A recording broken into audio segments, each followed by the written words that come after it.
Hi hello' নমস্কাৰ মাই dear friends. আজি মই কঁঠালৰ মালপোৱা বনাব লৈছোঁ।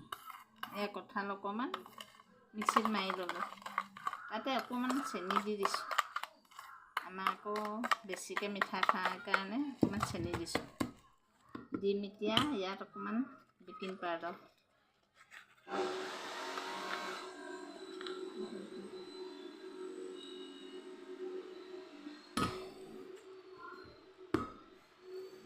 আধা চামুচ কম বেকিং পাউডাৰ দিছোঁ। এতিয়া দিম ইয়াত ময়দা,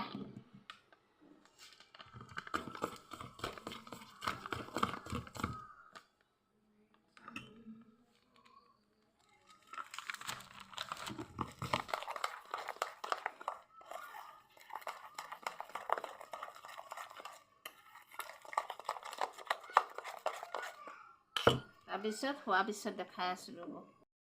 মালপোৱা ৰেডি হৈ গ'ল। মালপোৱাত ময়দাৰ ঠাইত বৰা চাউলৰ পিঠাগুড়ি নহ'লে আৰৈ চাউলৰ পিঠাগুড়িও দিব পাৰে। আমাৰ ঘৰত দুইটা পিঠাগুড়িয়ে নাই কাৰণে ময়দা দি বনালোঁ। ৰেচিপিটো যদি ভাল লাগিলে লাইক কমেণ্ট শ্বেয়াৰ কৰি দিব। বাই।